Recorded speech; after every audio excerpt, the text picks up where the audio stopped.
Kayu besi rawa sepanjang 17 meter ini disiapkan untuk membuat salib. Melihat panjangnya, timbul pertanyaan, siapakah yang akan disalib? Siapapun itu, pasti sesuatu yang lebih besar dari mereka. Tapi Frankie Woro, Casimilus Awe, dan warga suku Auyu di Papua Selatan ini tak akan melukai siapapun. Mereka memakai salib ini sebagai tanda perlawanan.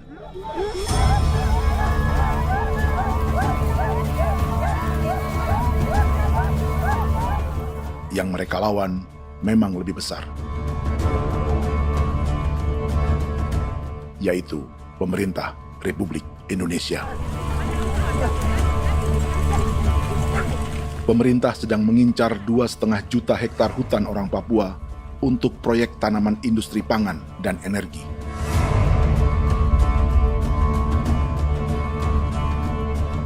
Ratusan kilometer dari salib orang-orang Auyu itu, orang Muyu sedang menyiapkan gerakannya sendiri. Tapi kali ini dalam bentuk sebuah pesta. Pesta yang disiapkan oleh marga Kimco Jinibjo selama 10 tahun.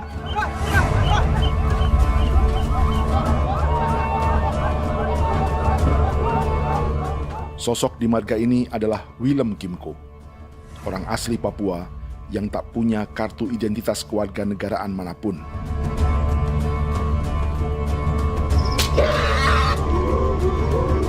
Pesta adat ini sudah cukup langka.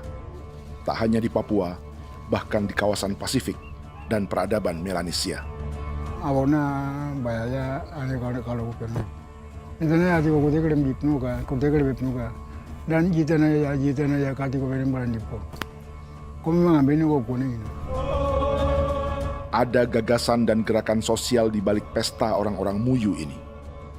Sama dengan gerakan salib merah yang dimulai orang-orang Auyu. Salib ini akan menjadi yang terbesar dari 1.800 salib merah yang telah ditancapkan berbagai suku di Papua Selatan dalam 10 tahun terakhir. Ribuan salib merah yang dipadukan dengan palang adat adalah tanda larangan yang menyatukan unsur-unsur adat dan agama. Kami percaya bahwa kalau memang kami sudah tidak mampu untuk menyelesaikan persoalan ini, dalam hal ini perusahaan tidak bisa masuk, berarti kami minta bantuan kepada nenek moyang dan Tuhan. Atribut perang orang Auyu ini diukir atau dilukis, digambar di batang salib ini dengan tujuan bahwa kami larang dengan sangat keras. Jadi apabila siapapun, baik dari antara kita sendiri yang melanggar batas ataupun pihak lain yang mau mengganggu keselamatan hak tanah adat kami, maka kami siap untuk melakukan ancaman perang. Salib-salib ini tidak ditancapkan di halaman-halaman gereja, melainkan di tanah dan hutan adat, di dusun-dusun sagu, dan di tempat-tempat yang disakralkan. Sebab 1.800 palang adat dan salib ini memang bukan semata tentang agama, tapi untuk mencegah negara dan perusahaan memasuki tanah dan hutan adat mereka. Papua bukan kosong.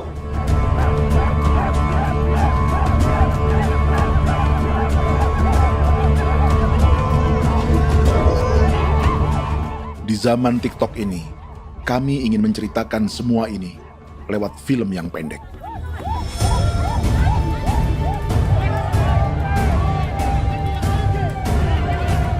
Tapi kami jelas gagal.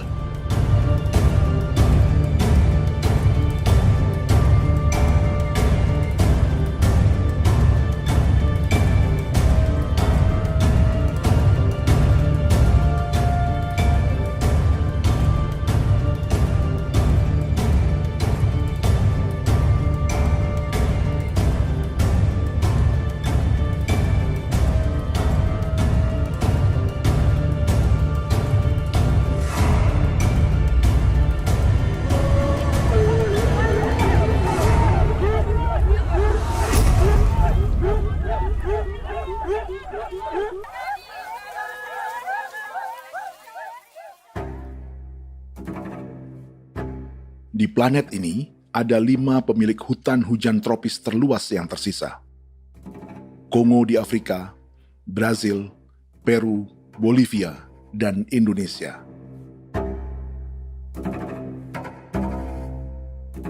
Di Indonesia, satu-satunya pulau yang hutannya masih terjaga adalah Papua, pulau terbesar kedua di dunia setelah Greenland.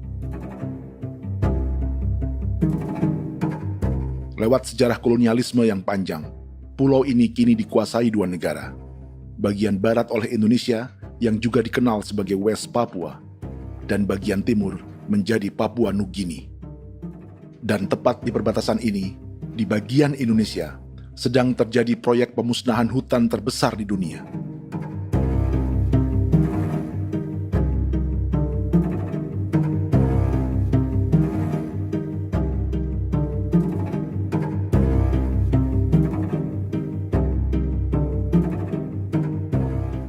Pemerintah Indonesia sedang membuka lebih dari 2,5 juta hektar hutan untuk sawit, tebu, padi, dan peternakan. Ini disebut proyek strategis nasional untuk lumbung pangan dan energi yang jadi ambisi 3 presiden. Bagian terbesar direncanakan untuk mencetak sawah seluas 1,3 juta hektar. Lalu bagian lain akan ditanami tebu seluas 560.000 hektar untuk gula dan bioetanol. Setiap liter bensin di Indonesia akan dicampur bioetanol 10% atau E10. Ada 10 perusahaan di proyek ini, dan semuanya dimiliki oleh 1 keluarga saja. Berikutnya, ada areal sawit seluas 400.000 hektar untuk biodiesel. Targetnya mencampur 50% solar dengan minyak sawit atau B50. Dan terakhir, pemerintah akan membuka peternakan seluas 380.000 hektar. Jadi, apa yang salah dengan proyek pangan dan energi ini? 5 orang Papua dalam film ini akan menjawabnya.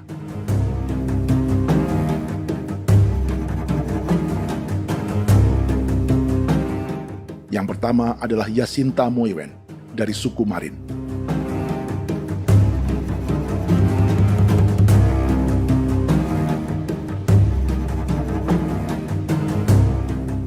Yasinta dan warga di distrik Ilwayap di Merauke sudah menjadi korban. Hutan dan rawa sebagai sumber pangan dan ekonominya telah dihancurkan. Jalan sepanjang 135 km sedang dibuat, dan di kiri kanannya akan dicetak 1 juta hektar sawah. Mereka sulit menolak atau melawan. Salib sudah digeser, masih datang lagi dengan senjatanya mereka nih. Karena proyek ini juga dijaga tentara. Macam-macam senjatanya.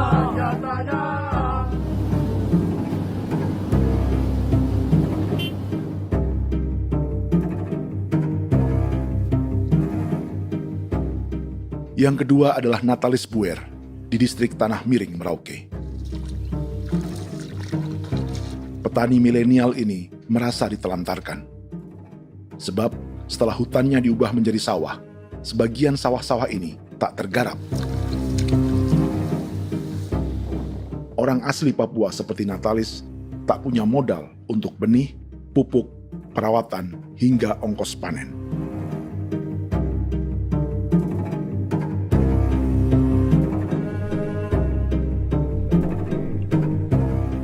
Orang ketiga adalah Vincent Kuipalo dari suku Yenan di distrik Jagebob, Merauke. Vincent dan suku Ye sedang menjadi korban. Hutan adat orang-orang Ye sedang dihancurkan untuk perkebunan tebu dan bioetanol. Tanah mereka juga diincar untuk markas-markas militer, pasukan yang akan menjaga proyek pangan dan energi ini.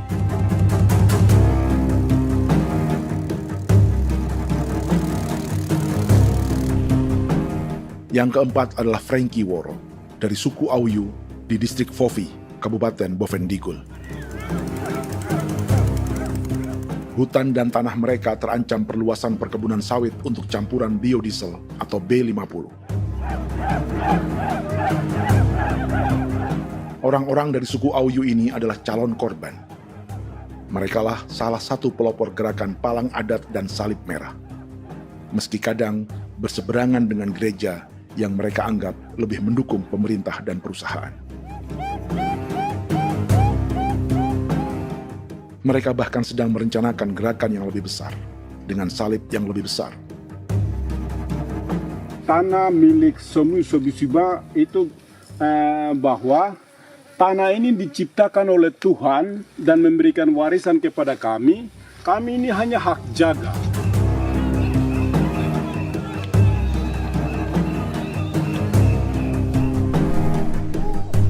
Sosok kelima adalah Willem Kimco dari suku Muyu di Bovendigul. Tokoh adat dari Muyu ini hidup di garis belakang proyek negara, sehingga belum menjadi korban. Tapi mereka sedang bersiap menghadapi segala kemungkinan.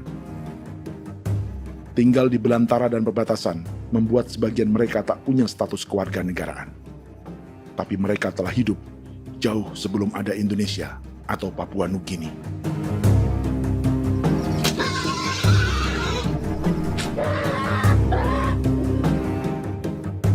Kelimanya mewakili jutaan orang asli Papua yang sedang terancam eksistensinya.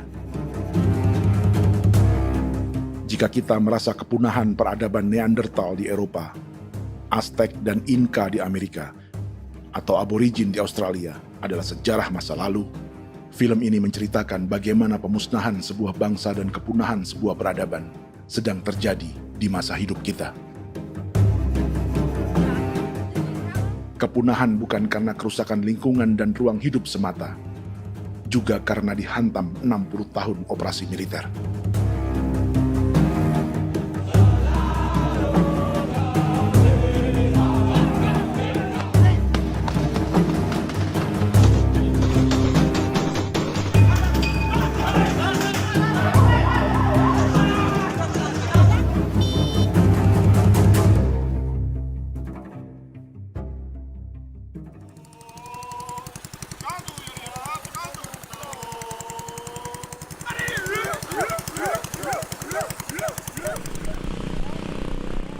Frankie Woro dan orang-orang Auyu sedang berburu.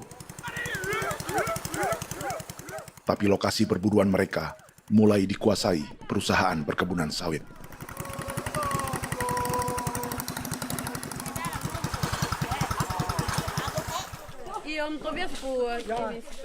Kita akan menuju arah ke Inabusu. Di sana kami akan masuk di wilayah konsesi perusahaan PT Indo Asiana Lestari, dan di situ ya ada survei-survei mereka yang mereka pernah lakukan, tapi juga kami ada lakukan tanda-tanda saksi di sana.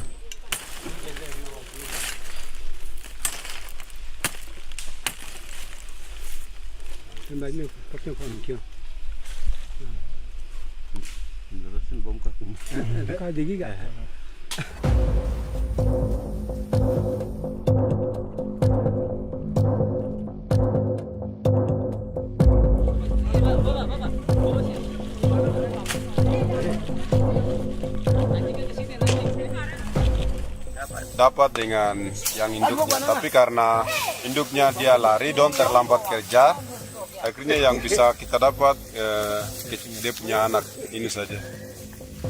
Kalau pakai bahan kayak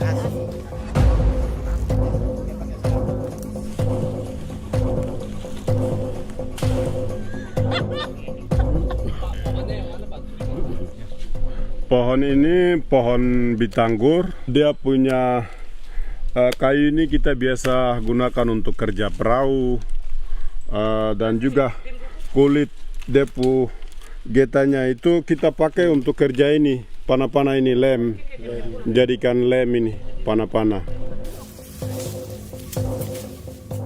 Hutan ini adalah supermarket bagi suku Auyu, juga lumbung pangan atau bank untuk menyimpan deposito kekayaan alam. Hutan juga tempat yang penuh dengan sejarah suku, situs budaya, dan tempat-tempat sakral. Inilah yang sedang mereka pertahankan dari incaran pemerintah dan perusahaan. Untuk semua alasan ini, mereka menancapkan ribuan salib merah.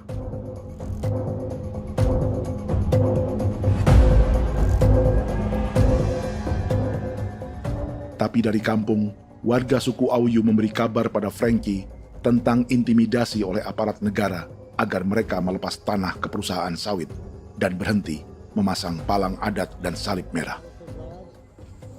Ada beberapa titik yang saya sudah siap, tetapi di sini emergensi dari saya, terutama di Kampung Sokangon, PT Damai Timber. Dia mengganggu saya dengan menggunakan kekerasan maupun pihak hukum. Dan kemarin saya ada pernyataan penolakan secara resmi, tapi masih tetap dengan menggunakan pihak hukum untuk masuk, untuk harus dituntut saya untuk harus diterima perusahaan itu. Kita di situ ada 15 marga, tetapi 15 marga juga tidak setuju. Marga-marga siapa yang terima dan marga-marga mana saja yang menolak. Nanti kita lihat dari pertimbangan itu, dan di situ dan kita undang mereka untuk bicara dengan kami.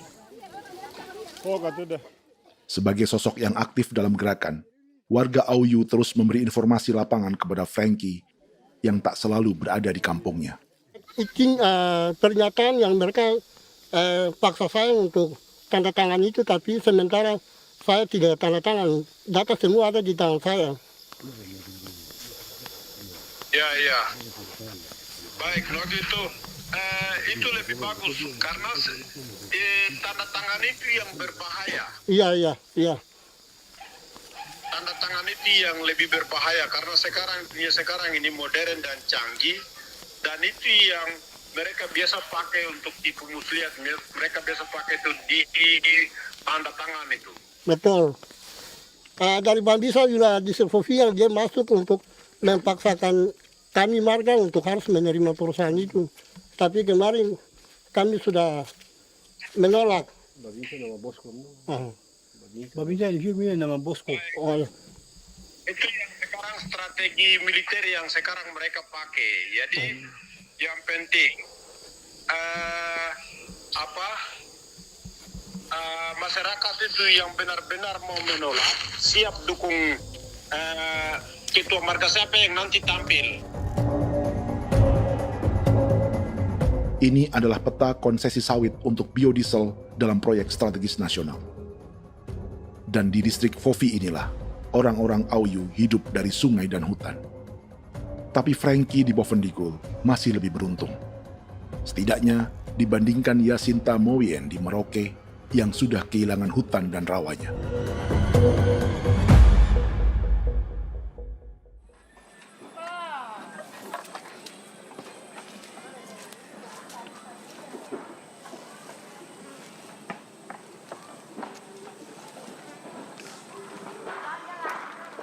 Yasinta dari suku Marin adalah petani sayur di Kampung Wanam, distrik Ilwayap, Merauke. Memanfaatkan lahan yang ada, ia berkebun dan menjual hasilnya ke pasar kampung. Ini ekonomi warga di Wanam untuk menghasilkan uang, lalu memberi barang kebutuhan yang tak bisa mereka produksi sendiri. Tapi kehidupan sebenarnya ditopang oleh ekosistem hutan dan rawa. Inilah sumber pangan utama dan peradaban mereka.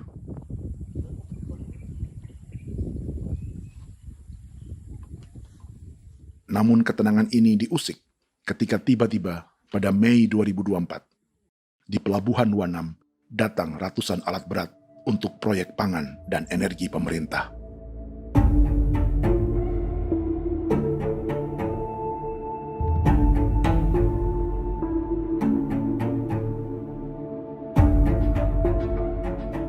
Kami masyarakat setempat kami tidak tahu. Kami kaget pagi-pagi kapal sudah ada di pelabuhan kami.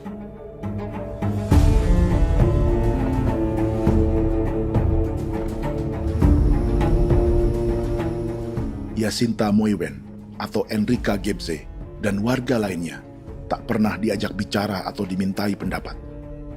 Seakan-akan Papua adalah tanah kosong. Kita suka kaget yang dong bawa turun alat berat dong bawa turun, kita kaget masyarakat. Dorang subongkar itu kayu-kayu.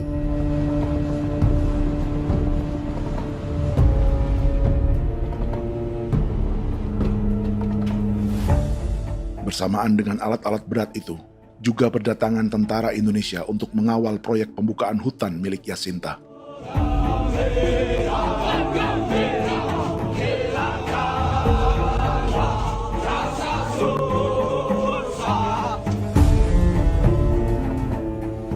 Ribu alat berat didatangkan dari Cina ke Papua oleh perusahaan bernama John Lin Group sebagai kontraktor pemerintah.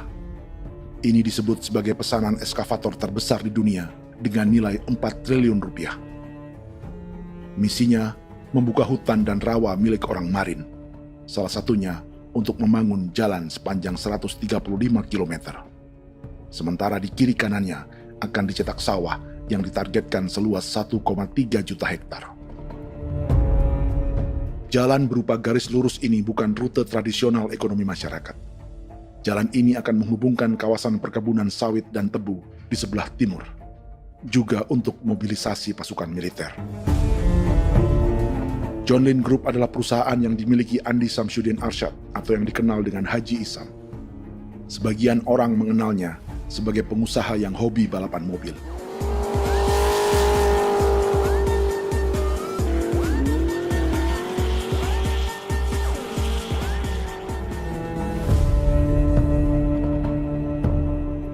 Tapi di Kalimantan, ia berbisnis batu bara, perkebunan sawit, pengolahan karet, penerbangan, perkapalan, dan biodiesel. John Lin Group kini juga menjadi pemilik perkebunan tebu dan pabrik gula terbesar di Indonesia. Sayapnya melebar dari Kalimantan hingga ke Bombana, Sulawesi Tenggara. Perkebunan tebu, pabrik gula, dan industri bioetanol inilah yang juga sedang dikembangkan di Papua.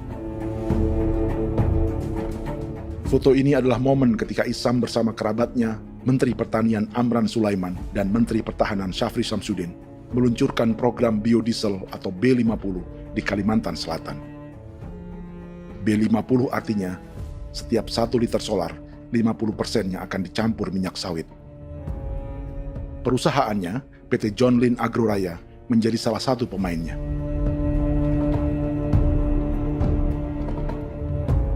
Sepanjang tahun 2025, saham PT John Lin Agroraya pernah naik hingga 700%.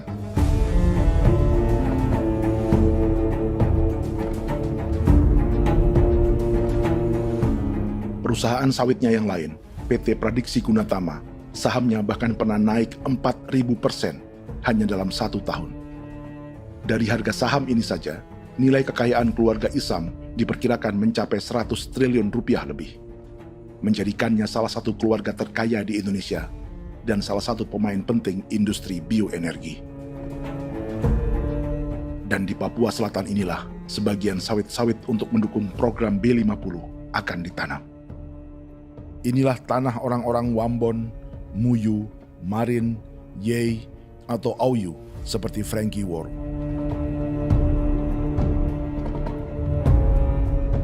Haji Isam pernah menjadi tim kampanye nasional Presiden Joko Widodo dalam pemilu 2019 saat melawan Prabowo. Bintang Mahaputra Utama diberikan kepada Saudara Andi Syamsuddin Arsyad. Beliau berjasa luar biasa dalam mendorong pertumbuhan ekonomi daerah maupun nasional. Setelah menjadi presiden, Prabowo memberi gelar kehormatan Bintang Mahaputra Utama pada Isam.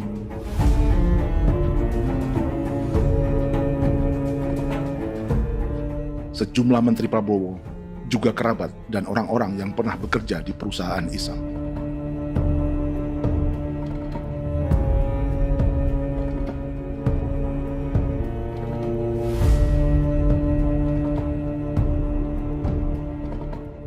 Lawan sebesar inilah yang sedang dihadapi Jacinta di kampung Wanam, Merauke. Atau petani perempuan lain seperti Enrika Gebse. Jadi alam kita ini sudah rusak. Jadi kita itu biasa jalan dari sini tuh harus pasang jerat di situ, harus cari makan di situ lagi. Itu tempat-tempat itu pasang-pasang jerat, tempat babi, rusa, sekarang sudah tidak ada lagi.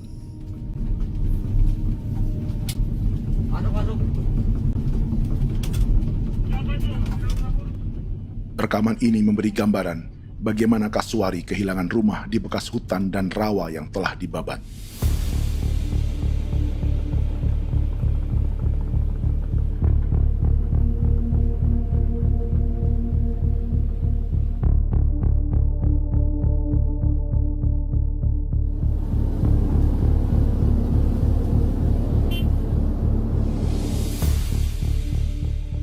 Keterlibatan tentara dalam proyek pangan dan energi di Papua memakai dalih bahwa ancaman terhadap negara kini tak hanya perang secara militer, tapi juga melalui pangan dan energi. Kementerian Pertahanan pun terlibat karena proyek ini dianggap operasi militer selain perang. Jadi tugas kamu adalah menjaga sumber cadangan pangan nasional. Macam-macam senjatanya, Proyek ini menambah panjang alasan mempertahankan kehadiran tentara di Papua dalam 60 tahun terakhir. Saat ini, jumlah tentara Indonesia di Papua mencapai 56.000 personel, atau ada 1 tentara untuk setiap 100 orang Papua. Bandingkan dengan rata-rata nasional, di mana hanya ada 1 tentara untuk 696 penduduk Indonesia. Itu belum termasuk polisi. Artinya, 1 orang Papua dijaga lebih banyak senjata dari rata-rata penduduk Indonesia. Tanah dan hutan diambil secara sepihak untuk kepentingan pembangunan batalion dan bandar antariksa. Ini bentuk perampasan masyarakat. Penolakan kehadiran markas-markas militer terjadi di sejumlah tempat di Papua. Tak hanya karena trauma dan ketakutan, juga karena mengambil tanah-tanah adat.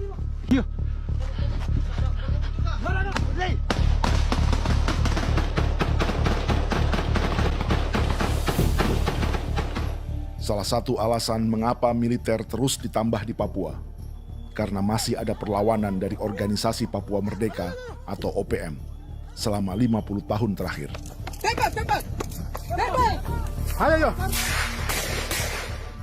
Tapi kekuatan militer OPM diperkirakan hanya 1.430 personel dan 360 pucuk senjata.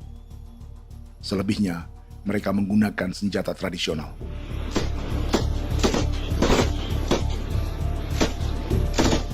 Dengan demikian, kekuatan tentara dan polisi di Papua 58 kali lebih besar dari gerilyawan Organisasi Papua Merdeka.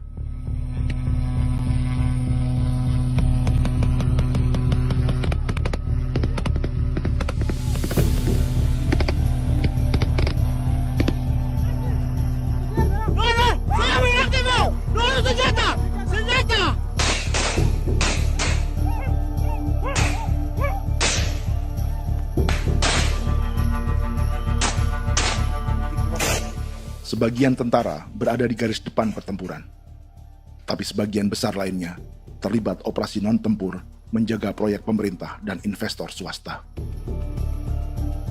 Seperti Batalion Infanteri Teritorial Pembangunan di distrik Jagebob, Merauke ini. Lokasinya bersebelahan dengan konsesi lahan tebu untuk gula dan bioetanol milik PT Murni Nusantara Mandiri. Baik perusahaan maupun markas militer, keduanya mengambil hutan milik suku Ye dari marga Kuipalo. Tapi dorong datang, tanam ini saja di sini, tanam papa nama ini. Victor Kuipalo menunjukkan apa yang terjadi. Jadi kita juga kaget ini. Nah, kalau ini papa nama ini memang, ini papa nama ditanam tapi bukan haknya mereka yang ini. Ini hak kami di sini, hak dusun kami, marga Kuipalo yang punya hak dusun ini. Setelah memasang patok, alat berat mulai bekerja untuk membangun markas militer di tanah orang Ye.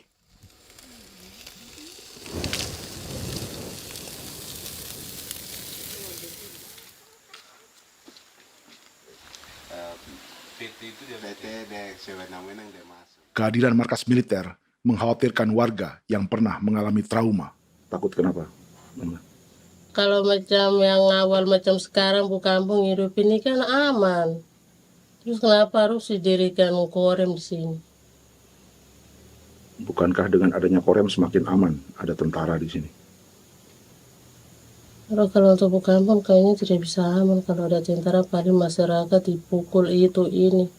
Kalau kampung hidup begini malah saya sejahtera dan saya punya masyarakat. Apa pernah ada pengalaman buruk sebelumnya dengan tentara di daerah sini?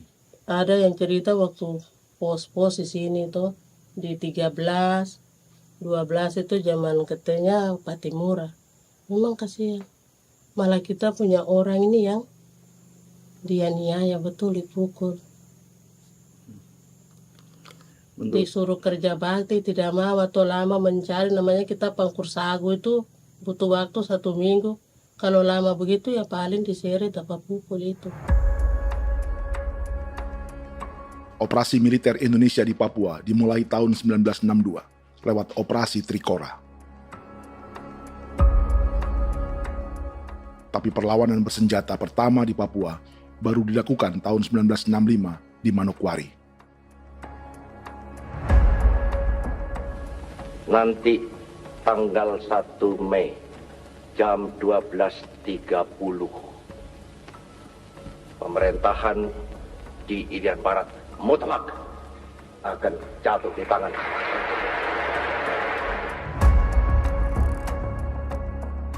Sejak itu, selama 60 tahun, operasi militer untuk menaklukkan Papua terus dilakukan. Salah satu operasi militer paling berdarah adalah Operasi Wibawa untuk memenangkan Indonesia dalam jajak pendapat tahun 1969. 643 orang tewas di Paniai. Lalu disusul 4.146 korban tewas antara tahun 1977 hingga 1978.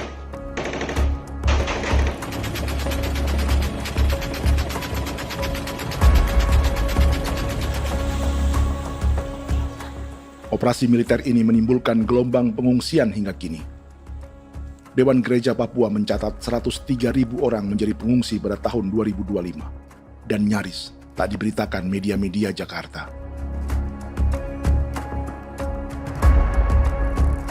Jumlah pengungsi terbesar tercatat di Nduga yang mencapai 20.000 jiwa. Banyak di antaranya yang sedang hamil, seperti Jubiana, salah satu pengungsi Nduga. Jadi ini tagarik mesti kagi be muguruk berselari di namen wane gosel bigari me egirik munene an nimbo misle berselar nene wam dagyak lek prak de oi gore bangal no so ndak lo yo nanda me anet ndang no gat de nanen di ko nerwa membri wal marwa egirik munene wa tri ngel no semana ngal siak ya ber kumbik nyak masala orena me wo suluk ri namen wani go semane kuman nak wani wani ndemo lo ndak misri namen bre go lo nak no semana ne be minit waru ra kana bi ne dige war de mino pragit de laina bulan Maret April yana mana kantan barak na lire na bam ne Jubiana lalu menamai anaknya pengungsi Kogoya. Selain Jubiana, juga ada Emma dari Maibrat yang melahirkan di hutan. Sampai di kampung gini, katanya bilang ada tentara yang bangun jembatan. Ya, capek itu juga pun masih tahan. Kembali lagi ke hutan lagi. Itu sampai saya jatuh di tengah jalan, orang sampai terbanting di kayu semuanya. Berasa sakit begitu. Melengkapnya tuh Domika Serli, pengungsi Wako. Masyarakat sipil dari Kampung Aitrem sementara mengungsi karena kampungnya sementara dikuasai oleh TNI Polri. Seratusan ribu pengungsi di Papua saat ini jauh melampaui jumlah yang mengungsi ke Papua Nugini tahun 1984, yaitu 10.000 orang karena menghindari operasi militer.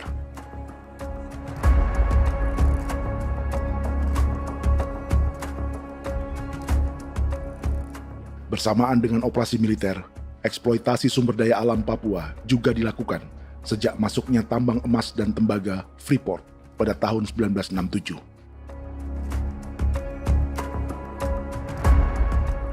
Disusul perkebunan sawit awal tahun 1980-an. Lalu ada perburuan buaya untuk diambil kulitnya. Sebelumnya, ada eksploitasi gas alam di Teluk Bintuni, pencarian besar-besaran kayu gaharu, atau pembukaan hutan tanaman industri.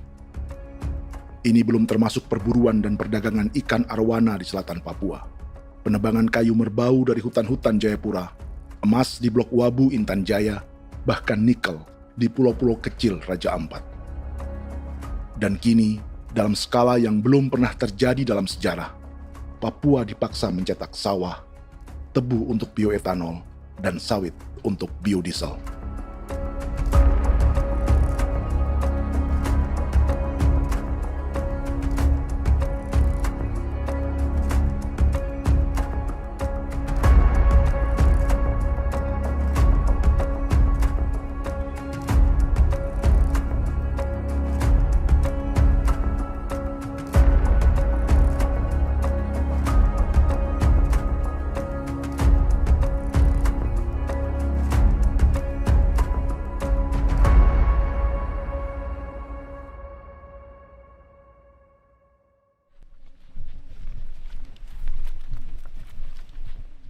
Inilah yang sedang menimpa keluarga Vincent dan Victor Kuipalo di Merauke.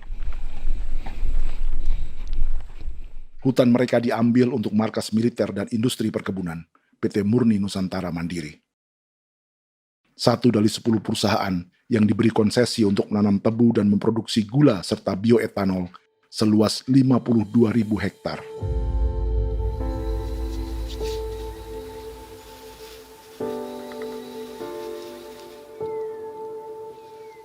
Perusahaan ini dianggap mengambil hutan dan tanah orang-orang Ye, terutama marga Kuipalo, yang memiliki hak adat terhadap 2.300 hektar hutan.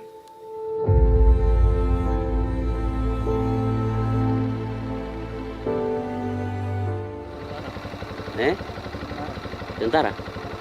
Tentara. Oh iya, tentara.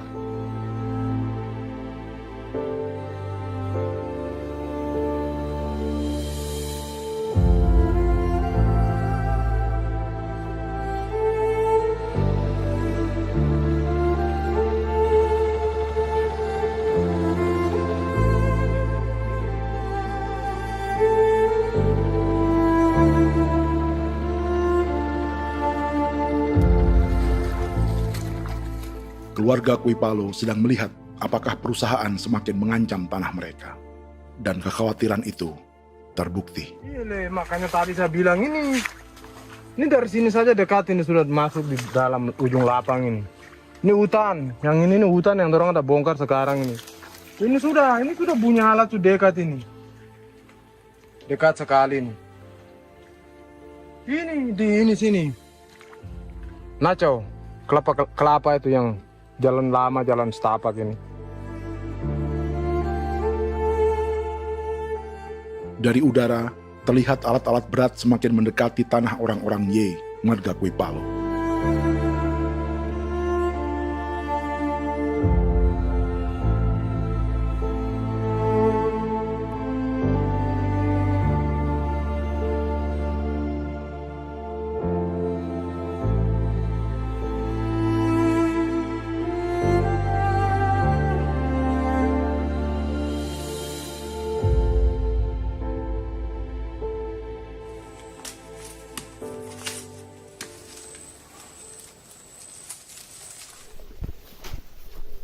Keesokan harinya, Victor dan kerabatnya memberi tanda cat merah di pohon-pohon yang berada di batas tanah mereka.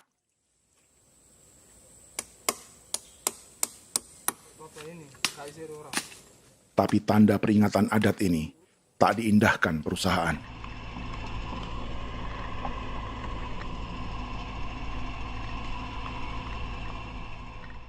Dua bulan kemudian, perusahaan tetap memasuki tanah marga Kuipalo. Sama-sama. Kami manusia, kau lihat. Tapi sudah sakit hati sekali saya kasih tahu adik.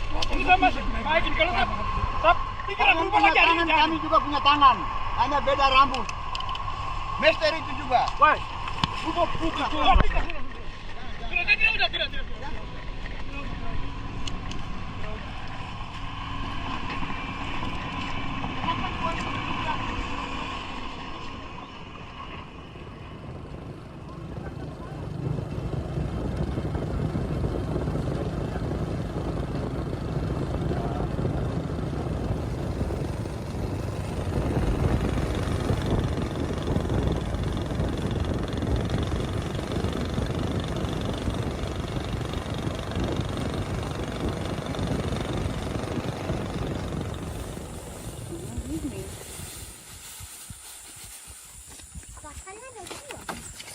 di sini.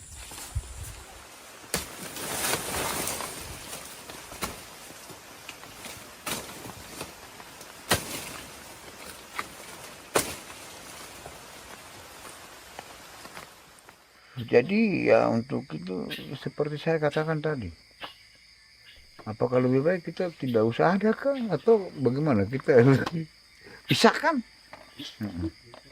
pisahkan dari negara ini kah?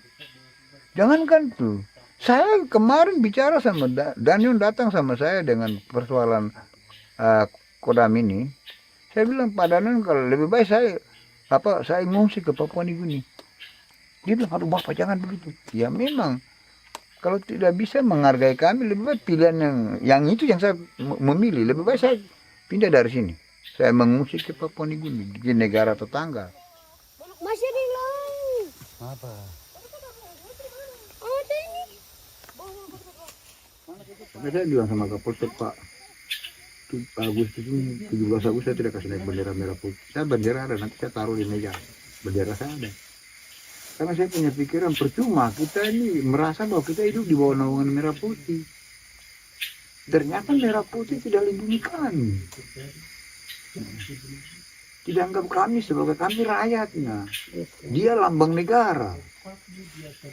Dan kami menghargai lambang negara itu. Ternyata lambang negara ini, kita bernaung di bawah lambang negara ini, kita tidak dilindungi. Hak kita tidak dihargai.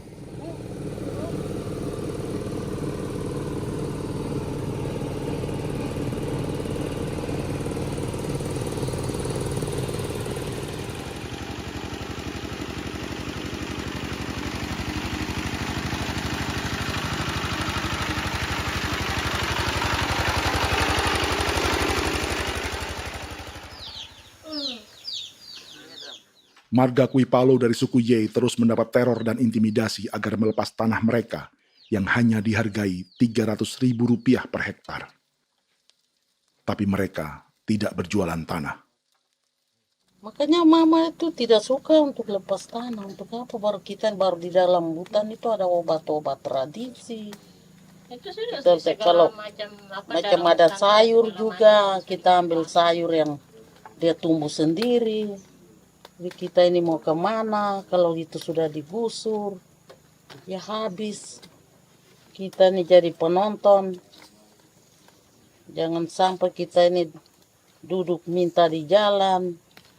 Jadi kita tidak mau seperti itu. Makanya tanah itu kita tidak melepas.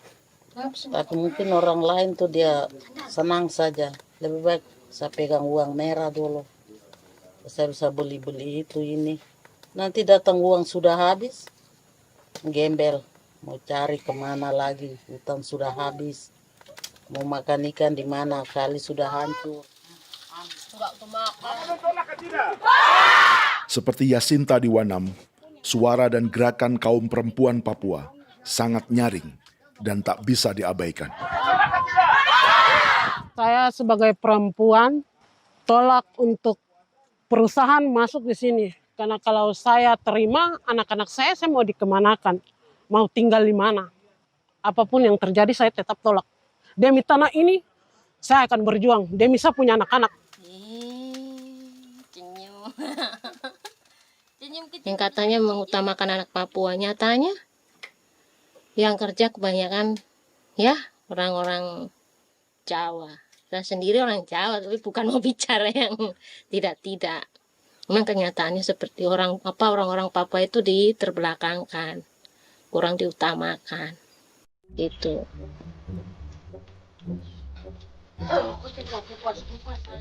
Proyek food estate seperti mencetak sawah, bukannya tak diikuti warga Papua.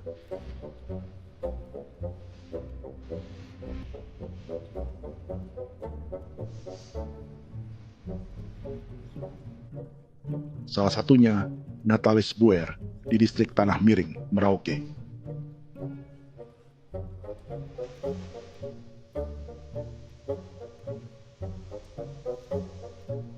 Setelah menghabisi hutan, pemerintah Indonesia mencetak sawah untuk tanaman padi karena beras mulai menjadi makanan pokok menggantikan sagu. Sebagian besar penggarapnya adalah warga transmigran yang datang sejak era 1980-an. Bahkan petani transmigran sudah ada sejak Belanda membuka proyek padi kumbe di distrik Kurik. Lokasi yang sering jadi langganan pejabat Indonesia memamerkan sawah di Papua. Tapi Natalis juga ingin belajar menanam padi atau bersawah. Namun ia kesulitan karena dibutuhkan modal untuk benih, pupuk, hingga pemeliharaan dan panen. Lalu sawah-sawah ini pun mulai dikuasai pendatang.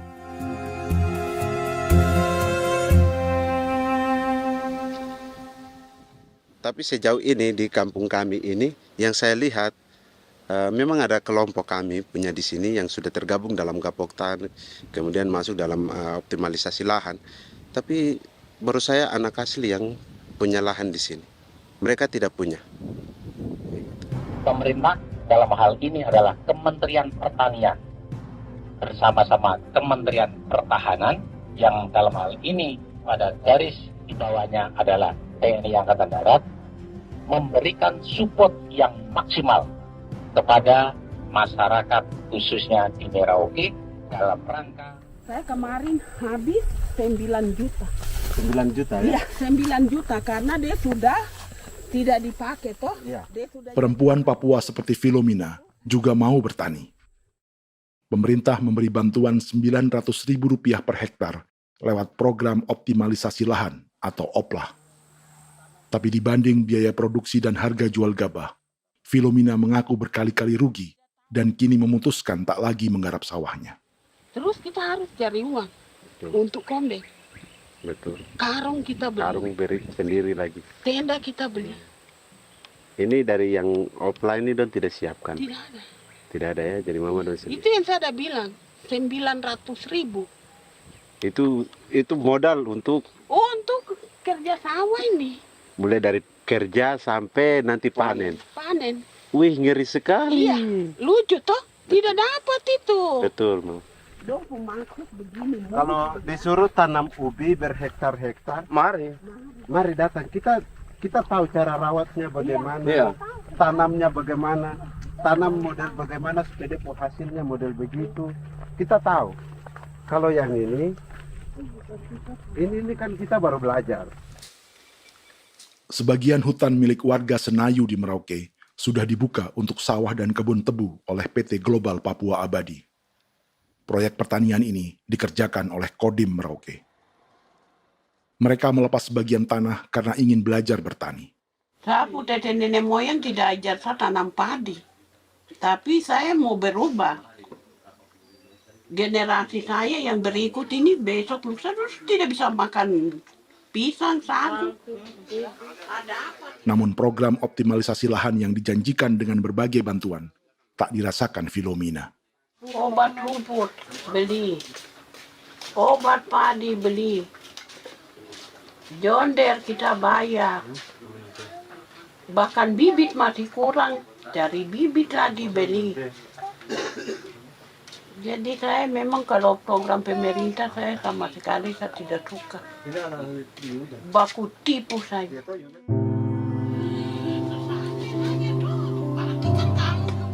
Mereka merasa ditinggalkan sendiri, jatuh bangun belajar bertani padi.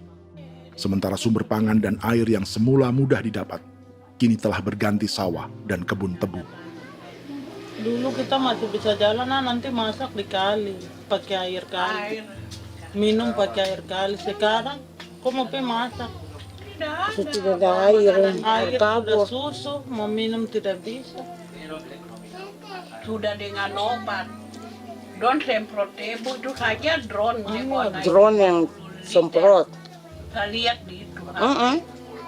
Jadi kita bukan drone yang terbang di atas untuk disemprot. Iya, itu semprot obat. Dong lempar pupuk di bawah ya dia mengalir ke kali. Mengalir ke kali, ke rawa-rawa.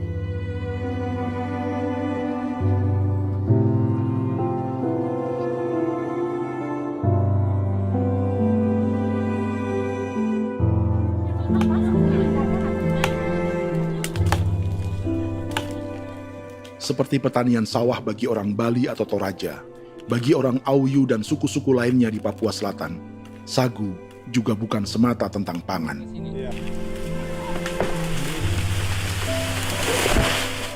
Bagi orang Auyu dan Marin, sagu adalah kerabat, sosok orang tua, sosok nenek moyang yang harus dijaga dan dilindungi.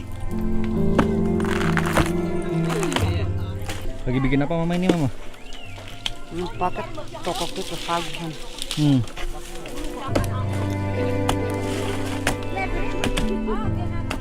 Kami diingatkan oleh leluhur, sagu itu tidak boleh digusur dan tidak boleh diganggu dengan cara apapun, dan di dalam rangka kepentingan apapun tidak boleh. Kamu harus bela, bahkan sampai nyawa pun harus menjadi taruhan demi membela keselamatan penggerakkan sagu di atas tanah ini.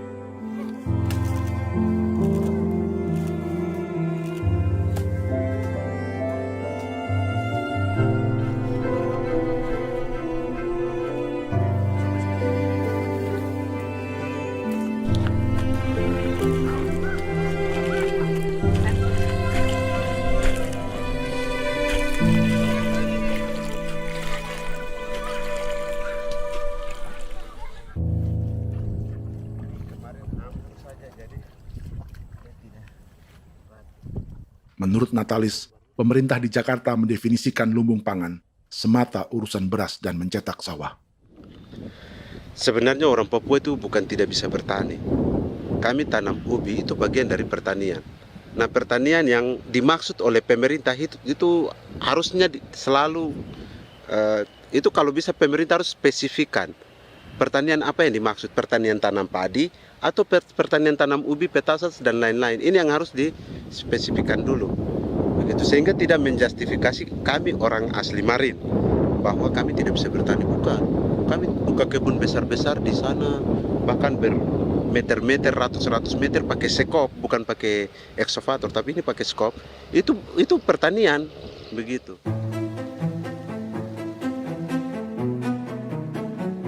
Bagi Natalis, alih-alih memaksimalkan sawah-sawah yang sudah ada untuk petani Papua, pemerintah selalu membuka hutan baru, seperti dikerjakan perusahaan John Lynn Group dan melibatkan tentara. Padahal, sejarah keterlibatan militer dalam proyek food estate atau cetak sawah adalah sejarah kegagalan yang bertubi-tubi 4 presiden selama 30 tahun terakhir.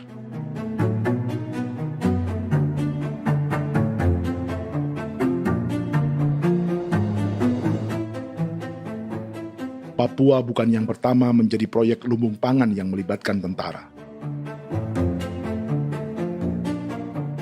Kalimantan telah menjadi korban 30 tahun sebelumnya.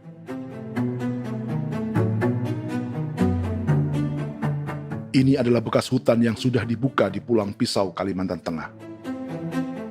Tahun 1996, di era Presiden Jenderal Soeharto, ia menghabisi 1 juta hutan di lahan gambut untuk mencetak sawah demi memenuhi ambisi swasembada beras, bukan swasembada pangan. Hutan tropis Kalimantan dihabisi dalam skala yang belum pernah terjadi dalam sejarah. Di bawah rezim militeristik, tak ada yang berani melawan keinginan Soeharto, termasuk orang Dayak seperti Kuneng. Nggak bisa dihalangi itu.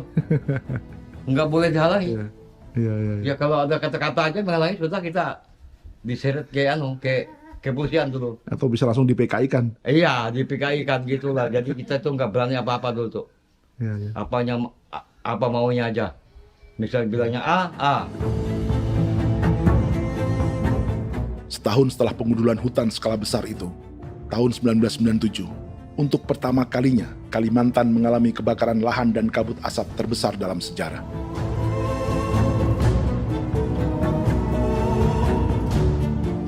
Sebagai ilustrasi, ini kondisi kabut asap tahun 2015.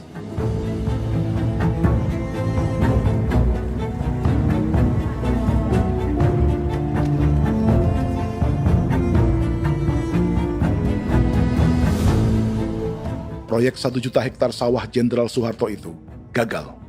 Bendungan dan saluran irigasi mangkrak hingga kini. Mei 1998, rezim Soeharto tumbang. 2 tahun setelah ia menumbangkan jutaan hektar pohon di Kalimantan. Setiap tahun, lokasi ini menyumbang kebakaran dan kabut asap yang merugikan jutaan orang. Sawah yang berhasil di Kalimantan justru bukan sawah yang dibangun Jenderal Soeharto, melainkan yang dirintis para transmigran sejak era 1980-an. Sawah-sawah inilah yang ikut digarap oleh militer di era Presiden Joko Widodo. Dan hasil dari proyek food estate Presiden Jokowi itu sama sekali jong nih, nggak ada harapan lagi sudah seperti ini. Tapi Jokowi terus memperluas area food estate hingga 16.000 hektar. Presiden Jokowi juga menyerahkan urusan lumbung pangan ini kepada Prabowo yang saat itu menjadi Menteri Pertahanan. Salah satunya di Kabupaten Gunung Mas, Kalimantan Tengah, untuk membuka perkebunan singkong seluas 31.000 hektar. Food estate singkong Jenderal Prabowo ini dimulai dengan membuka 600 hektar hutan di Tawai Baru. Proyek singkong untuk bioetanol ini pun dijaga tentara. Dan seperti Jenderal Soeharto, proyek Jenderal Prabowo ini pun gagal.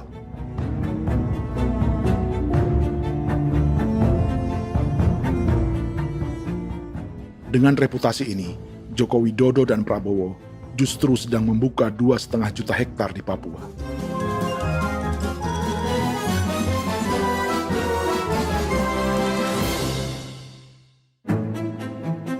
Setelah Jenderal Soeharto, Presiden Jenderal Susilo Bambang Yudhoyono juga mencoba membuka food estate di Papua sejak tahun 2010.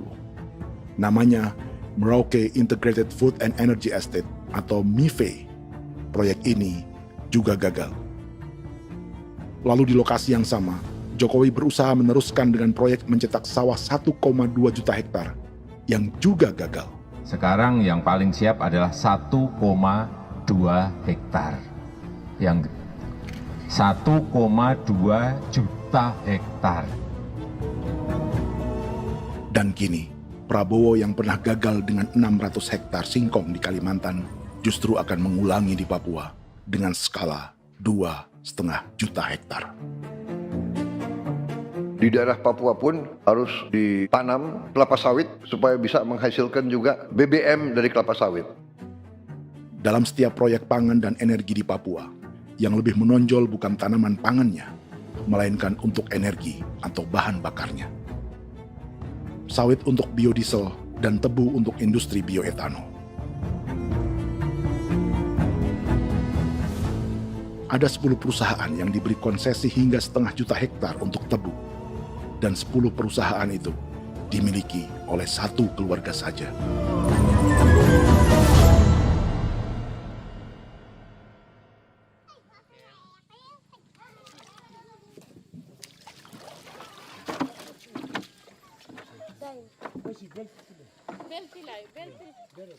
Para perempuan Auyu di Bovendigul akan berangkat memancing.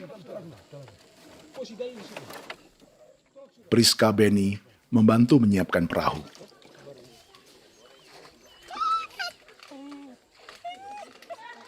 Mereka akan mengumpulkan bahan pangan di hutan untuk persiapan acara penancapan salib merah berikutnya.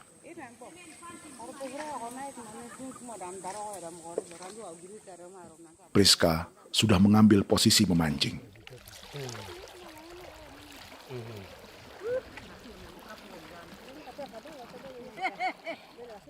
.800 salib merah telah dipasang di wilayah adat berbagai suku di Papua Selatan untuk menghalau perusahaan sawit dan tebu.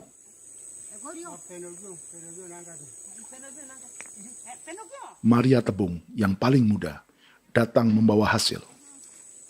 2 ekor ikan gastor alias gabus toraja. Sebagai generasi Z, pendidikannya sampai sekolah dasar.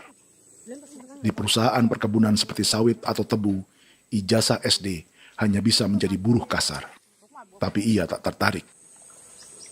Karena kita hidup itu dari alam, kita pancing, juga di darat, bawa anjing, terus bikin pagar sagu, dapat babi, bawa baru kita makan.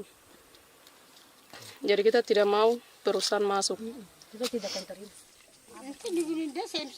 Sementara Priska Beni masih mencari peruntungan. Tapi baginya, menjadi nelayan di Sungai Fofi masih lebih baik daripada bekerja 9 tahun di perkebunan sawit. Sudah pengalaman, jadi kita tidak mau lagi. Seberapa lama ketika kerja itu? Selama di sana. 9 tahun di sana. 9 tahun? Saya baru pulang dari perusahaan. Selama 9 tahun kerja di sawit, bisa punya rumah kah? Atau Tidak. motor kah? Tidak. Johnson kah? Tidak. Cuma makan saja. Pendapatan juga kan tidak lebih.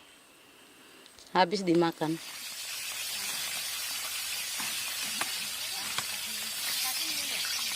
Satu minggu libur berapa hari? Tidak libur. Minggu tetap kerja? Tetap kerja. Tidak bisa ke gereja? Hari Minggu kerja. Hari Minggu juga kerja. Dia tidak mengenal agama perusahaan itu. Di grup perusahaan sawit Korindo, Priska digaji 2 juta rupiah per bulan dan tinggal di mes karyawan. Tapi gaji itu dipotong bahan makanan atau BAMA rata-rata 1 juta rupiah setiap bulan. Korindo adalah grup perusahaan yang salah satu usahanya adalah hutan tanaman industri dan sawit di Bovendigul dan Merauke. Di Papua, mereka memakai bendera PT Tunas Sarwa Ema. Perusahaan ini pernah memberi bantuan pada Keuskupan Agung Merauke. Keuskupan Merauke belakangan mengeluarkan pernyataan mendukung proyek strategis nasional di Papua. Umat Katolik yang memprotes sikap gereja tersebut ditangkap polisi. Jadi selama 9 tahun tidak bisa nabung? Tidak. Makan saja. Makan saja. Makan saja. Menabung bagaimana keperluan banyak. Tidak sampai. Habis di anak-anak uang sekolah. Uang 1 juta itu mana sampai. Mau nabung juga tidak cukup. Sudah pengalaman, jadi kalau di sini perusahaan mau masuk tidak.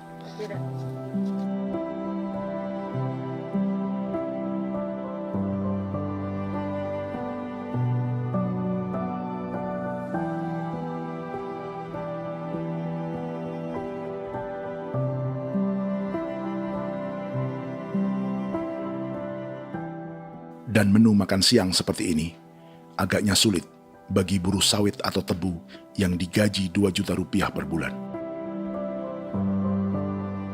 Generasi Z seperti Maria Tebung atau generasi milenial seperti Priska Beni punya matematika ekonominya sendiri.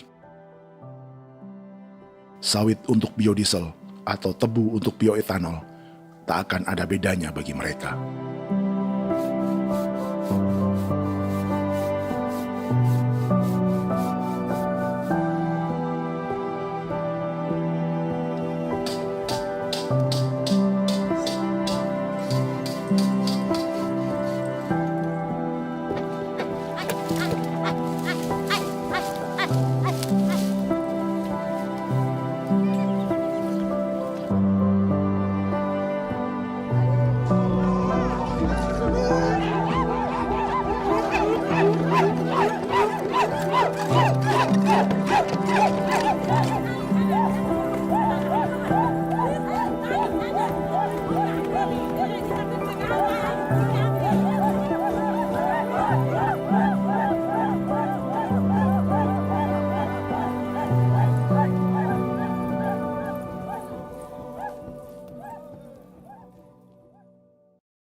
Perkebunan tebu 1,5 juta hektar di Merauke adalah ide 3 presiden untuk menggenjot penggunaan bioenergi sebagai campuran bahan bakar fosil.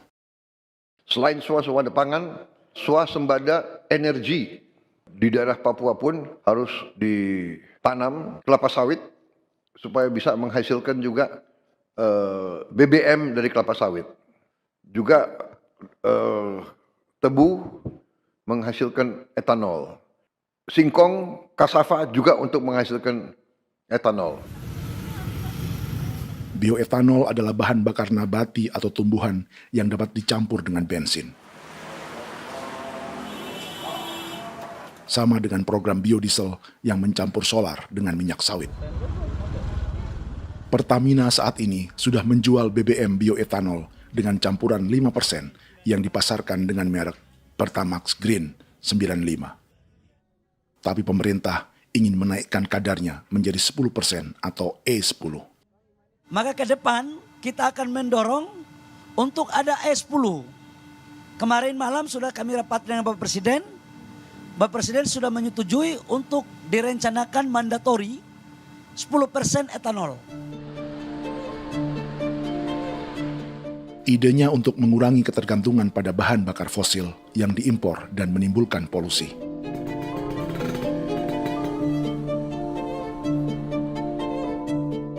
Tapi bioetanol bukannya tak mengorbankan lingkungan, hutan, rawa, dan manusia. Karena program E10 membutuhkan 7,3 miliar liter bioetanol, maka lahan yang dibuka untuk menanam tebu bisa mencapai 1,3 juta hektar. Sementara saat ini, luas perkebunan tebu di Indonesia hanya 500 sampai 600 ribu hektar. Artinya, butuh lahan baru hingga 800 ribu hektar untuk menanam tebu. Dan 500 ribu hektar diantaranya sedang dibuka di Papua. Hutan yang tadinya untuk menumbuhkan pangan berubah jadi tanaman untuk bahan bakar di jalanan. Kecepatan pulihnya hutan beradu dengan jumlah dan kecepatan kendaraan di jalanan.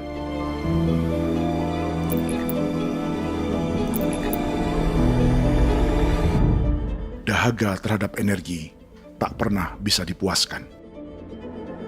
Setelah minyak sawit untuk biodiesel, dunia kini merambah singkong, jagung, dan tebu untuk bioetanol. Benua Amerika, Eropa, sebagian Afrika, hingga separuh Asia kini mulai memakai bioetanol sebagai campuran bahan bakar.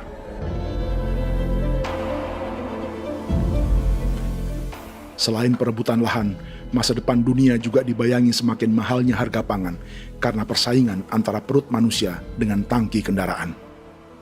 Ini adalah lokasi perkebunan tebu dan bioetanol PT Murni Nusantara Mandiri yang mengancam tanah Vincent Quipalo dan orang-orang Ye di Merauke. Beberapa kilometer di selatan adalah PT Global Papua Abadi yang mengancam tanah orang-orang Muyu dan Marin. Dua perusahaan ini adalah bagian dari 10 perusahaan yang mendapat konsesi lahan untuk tebu dan bioetanol di Merauke. Batas konsesi mereka bahkan sama dengan batas negara Indonesia dengan Papua Nugini. Salah satu ciri bahwa peta konsesi ini dibuat di Jakarta dari atas meja. Sama seperti kolonial Inggris dan Belanda ketika mereka membagi pulau Papua dengan garis lurus pada abad 19. Seakan Papua adalah tanah kosong. Bedanya, meski peta konsesi ini mengatur batas 10 perusahaan, tapi perusahaan-perusahaan ini sebenarnya dimiliki oleh satu keluarga saja. Ini nama 9 dari 10 perusahaan tebu dan bioetanol di Merauke, Papua. 99% saham mereka dimiliki sebuah perusahaan bernama PT Merauke Nusantara Manis. Sementara 1% sisanya dimiliki PT Merauke Gula Mandiri. Tapi saham kedua perusahaan ini dimiliki PT Merauke Sugar Group. Dan perusahaan ini, 90% sahamnya dimiliki pengusaha bernama Angelia Bonaventure Sudirman, serta perusahaan bernama Zico Trust dan Resource Harvest. Lalu 10% lainnya dikuasai PT Papua Energi Abadi, yang pemiliknya adalah Dudi Christian dan Angel Madeline. Sekarang, mari kita lihat siapa mereka. Angelia Sudirman adalah keponakan dari salah satu konglomerat sawit Indonesia, Martias Fangiono. 9 perusahaan di Papua ini berada di bawah bendera Merauke Sugar Group. Dan Merauke Sugar Group hanya satu dari 7 grup perusahaan milik keluarga Fangiono.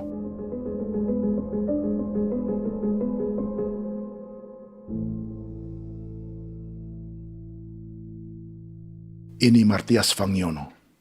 Seperti Haji Isam, Martias selama ini dikenal sebagai pengusaha sawit yang kini merambah bisnis tebu dan bioetanol. Ini momen saat penanaman perdana tebu di Merauke bersama Presiden Joko Widodo Juli 2024.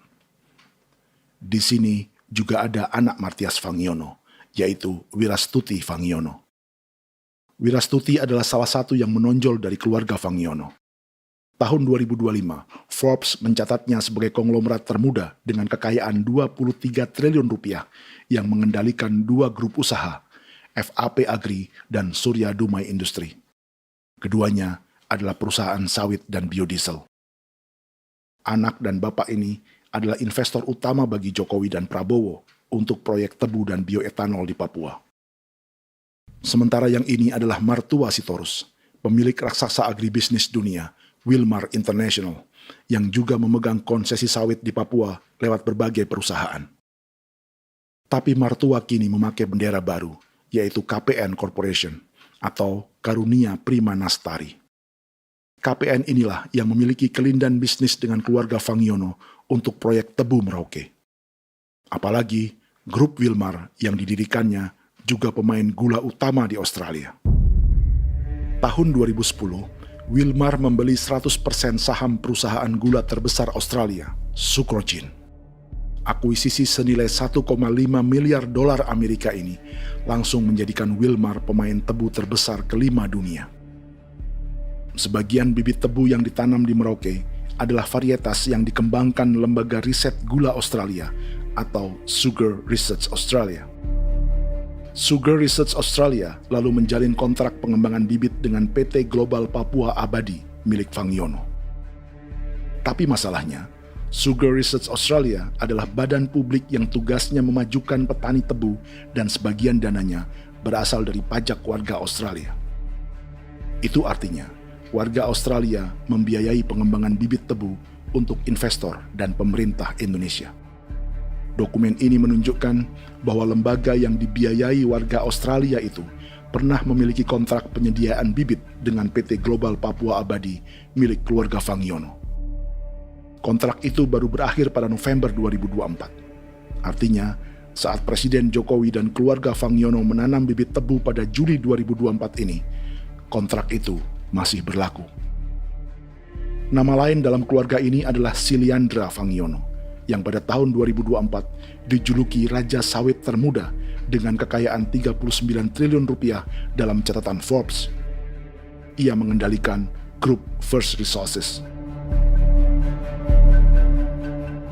Secara umum, keluarga Fangiono memiliki 20 perusahaan di Sumatera, 32 perusahaan di Kalimantan, 1 di Jakarta, 2 di Singapura, dan 25 perusahaan di Papua. Di Papua, perusahaannya tersebar dari Sorong, Mapi, hingga Merauke. Para politikus dan pejabat Indonesia terus membesarkan konglomerasi, meski Martias Fangiono pernah divonis 1,5 tahun penjara karena kasus pembalakan liar dan kebun sawit ilegal tahun 2007. Sementara tahun 2022, Wilmar terlibat kasus korupsi ekspor minyak sawit dan divonis mengembalikan kerugian negara 11,8 triliun rupiah. Tumpukan uang ini disebut sebagai pembayaran dari grup Wilmar yang diterima secara simbolis oleh Presiden Prabowo pada Juni 2025 lalu. Tapi peran raksasa biodiesel dan bioetanol dunia ini belum akan surut di Indonesia. Bahkan sebaliknya. Sebuah dokumen presentasi bisnis dari Wilmar International Limited pada tahun 2010 ini bisa menjadi petunjuk. Presentasi ini bagian dari proses pembelian 100% saham raksasa tebu Australia, Sucrogin. Dalam presentasi ini, Wilmar mengaku ditawari konsesi lahan 200.000 hektar di Papua, atau dulu disebut Irian Jaya, untuk menanam tebu. Dengan penerbangan hanya 2,5 jam dari kantor Sucrogin di kota Townsville ke Merauke, Wilmar akan mengawinkan bisnis gula dan bioetanolnya menjadi pemain dunia. Dan lokasi yang diincar oleh Wilmar adalah distrik Ilwayap di Merauke, kampung halaman Yasinta Moiwen. Dan persis disinilah, 14 tahun kemudian, ribuan eskavator John Lynn Group milik Haji Isam mulai membuka hutan sebagai kontraktor pemerintah. Presentasi dan gagasan ini dibuat oleh Wilmar pada Juli tahun 2010. Sebulan kemudian, Agustus 2010, pemerintah Presiden Susilo Bambang Yudhoyono meluncurkan proyek Lumbung Pangan dan Energi Merauke atau Merauke Integrated Food and Energy Estate. Targetnya membuka lahan 1 juta hektar dalam 5 klaster yang masing-masing 200.000 hektar. Angka yang sama dengan presentasi Wilmar.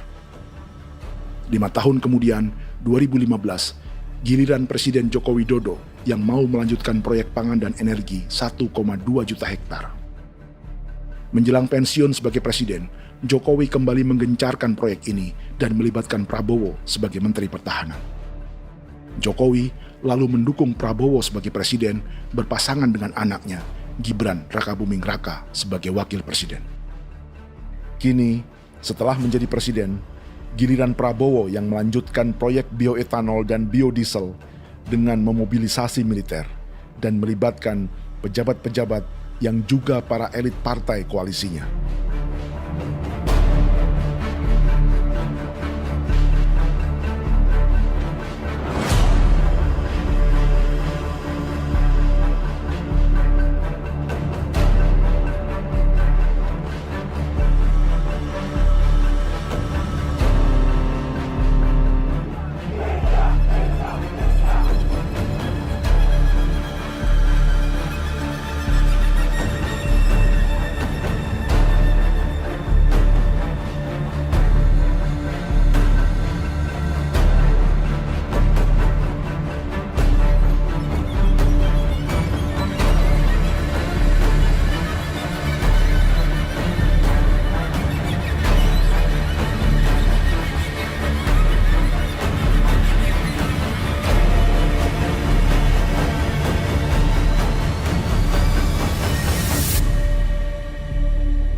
...300 tahun lalu, hutan-hutan di Pulau Jawa dalam waktu singkat berubah menjadi perkebunan tebu di bawah rezim kolonial Belanda.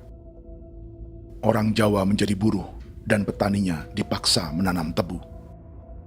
Dari kolonialisme dan politik tanam paksa itu, Belanda memperkaya negara dan para investornya.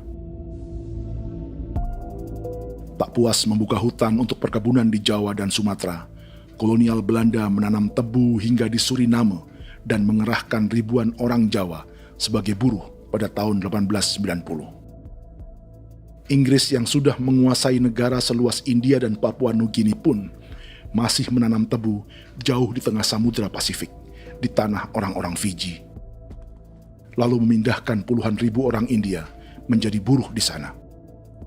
200 tahun sebelumnya, ratusan ribu orang Afrika bahkan diperbudak untuk bekerja di perkebunan-perkebunan tebu Spanyol dari selatan Eropa hingga Karibia, Kuba, atau Jamaika.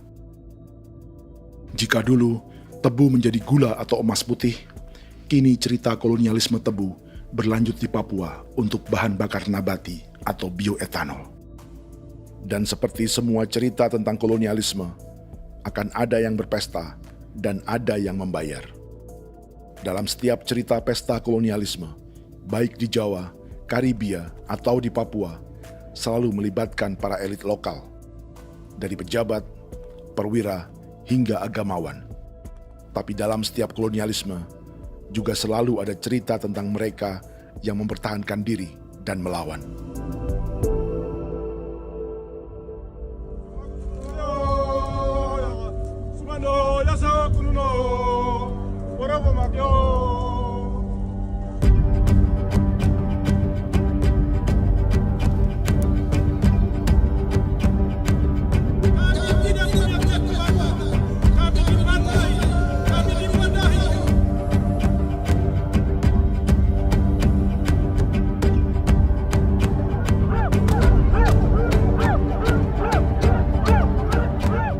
Dalam sejarah Gereja Katolik banyak pemimpin-pemimpin yang adalah tanda petik itu adalah Judas-Judas juga.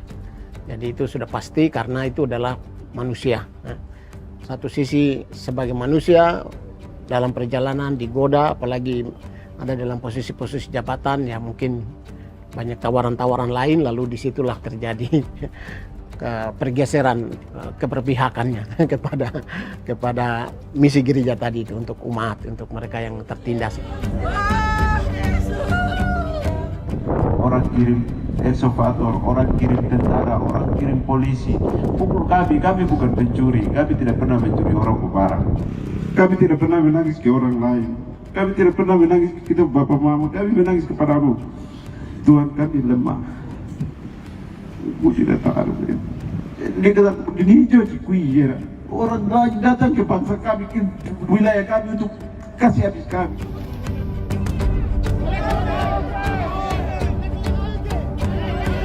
Ya Hakimam Dehi, Ya Hakimam Dehi, Bono Ya Hadikul Dehi, Bono Ya Hadikul Dehi.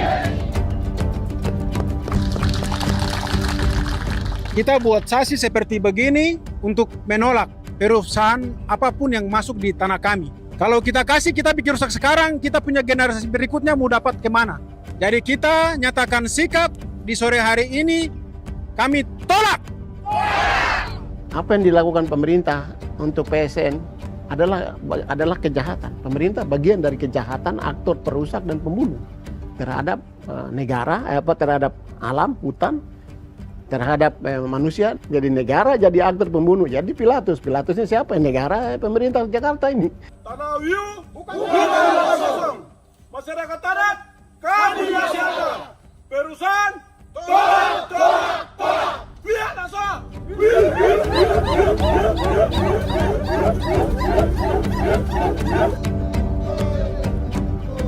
Jika tanah adat dan hutan adat hilang, kami mau hidup di mana? Maka di sini saya mau bilang, negara jangan tipu-tipu kami lagi.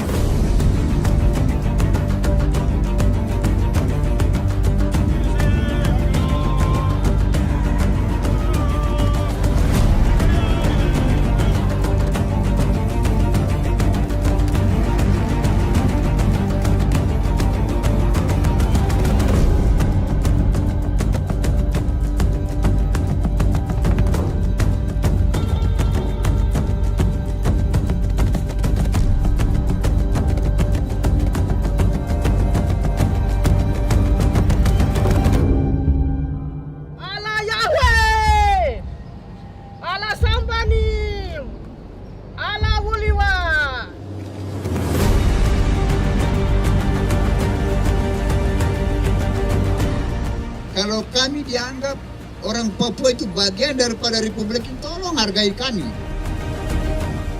Dengan adanya PSN, PT John Lindrup yang sudah menerobos tanah kami dan hutan kami, merusak alam kami.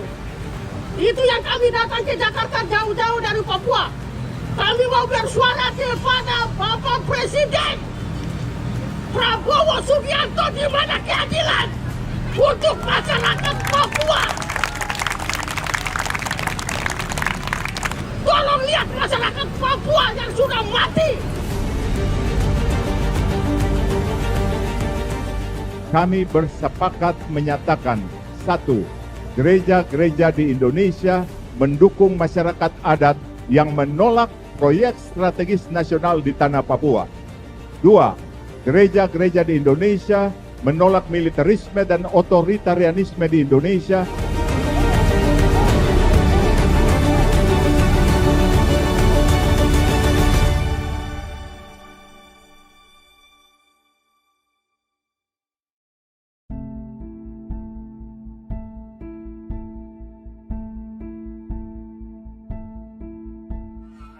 Kita sering merasa banyak hal buruk sudah jadi cerita sejarah. Dan kita sekarang hidup lebih baik, lebih beradab, atau mustahil melakukan kejahatan seperti di masa lalu. Kita tidak lagi menghukum mati orang dengan memenggal kepalanya. Kita menembaknya atau menyuntik racun agar tertidur dan mati. Tapi ada hal-hal yang tak berubah. Salah satu pembantaian yang kuat di ingatan kita adalah kejahatan Nazi atau genosida di Rwanda.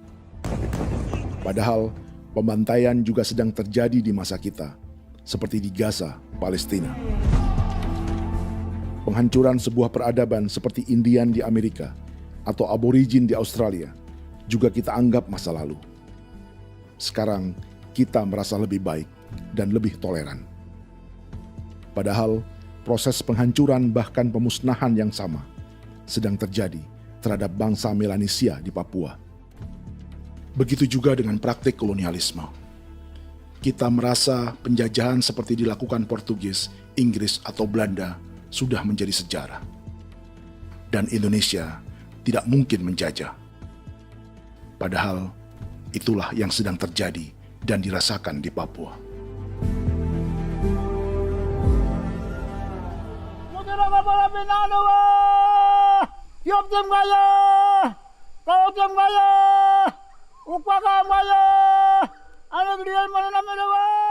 Jalannya sejarah ini disadari Willem Kimco di pedalaman Bovendigol, Papua. Hidup terpencil dan tak tersentuh urusan negara bukan berarti selalu aman.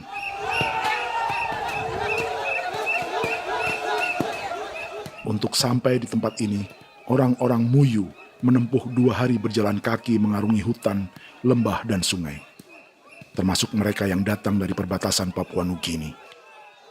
Mereka berkumpul untuk memenuhi undangan pesta adat yang disebut Awon Atatbon atau Pesta Babi. Yang mengundang adalah marga Kimco Jinipjo.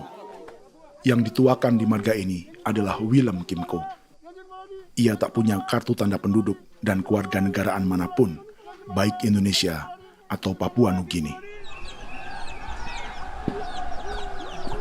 Tahun 1984, 10.000 orang Papua, terutama suku Muyu, mengungsi ke Papua Nugini untuk menghindari operasi militer Indonesia, termasuk Willem Kimco.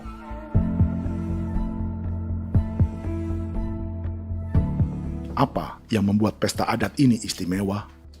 Apa bedanya dengan acara serupa yang dihadiri pejabat, tokoh agama, LSM, atau yang direkam oleh kru televisi dan konten kreator? 18. Pertama, untuk membuat pesta babi, orang Muyu perlu persiapan selama 10 tahun. Sebab, babi-babi yang akan jadi bagian dari pesta ini tak boleh dibeli, alias harus dipelihara sendiri. Babi-babi ini bukan bantuan pejabat pemerintah, gereja, atau LSM.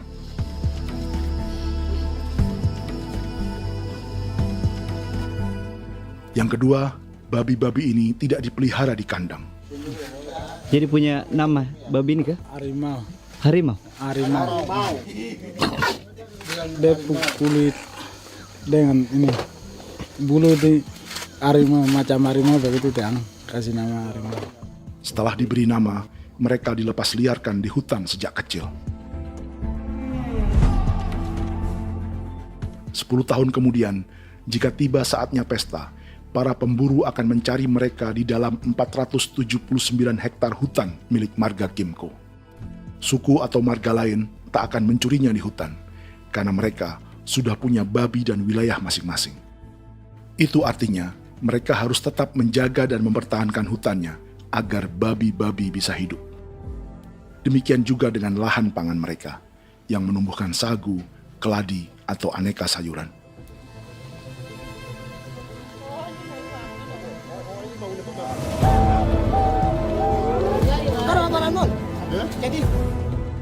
Yang ketiga, dalam Awon Atatbon atau pesta babi, binatang ini tidak dimakan secara gratis.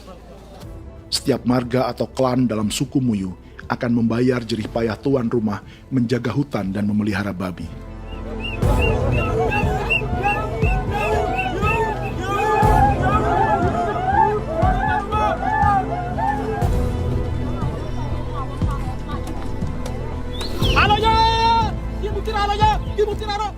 Ini seperti arisan untuk menjaga budaya dan lingkungan. Bagian dari budaya dan ekonomi timbal balik yang ditandai dengan siklus memberi dan menerima.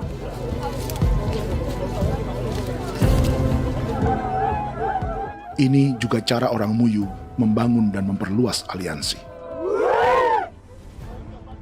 Awon bet begul bet, ulan yau kando bet, asat bet anani, asat bet jenek liga anani, ado amten anani, menini tene yage, kepo ke mau ko di mana? Kepo ke mau mayat nih.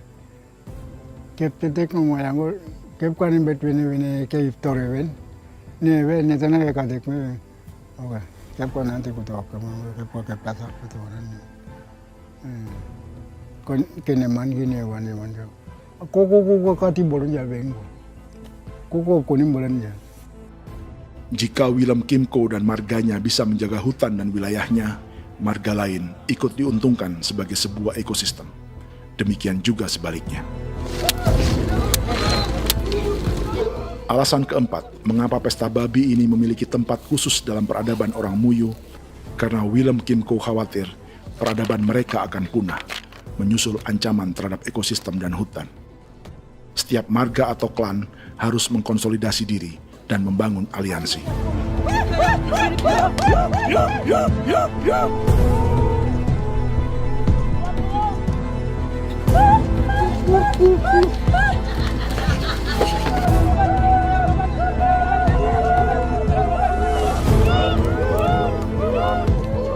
Kekhawatiran Willem dan orang-orang Muyu tak berlebihan. Ruang hidup mereka bersinggungan dengan proyek bioetanol dan biodiesel pemerintah Indonesia. Mereka juga tahu apa yang telah dan sedang menimpa suku lain seperti Auyu di Bovendikul atau Yainan dan Marin Anim di Merauke.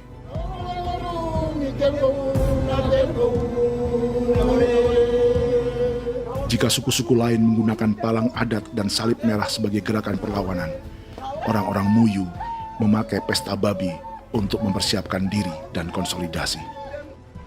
Sebab, berbeda dengan saat mengungsi tahun 1984, kali ini yang datang ke tanah orang-orang Muyu tak hanya tentara, juga alat-alat berat bersama para pebisnis pangan dan energi.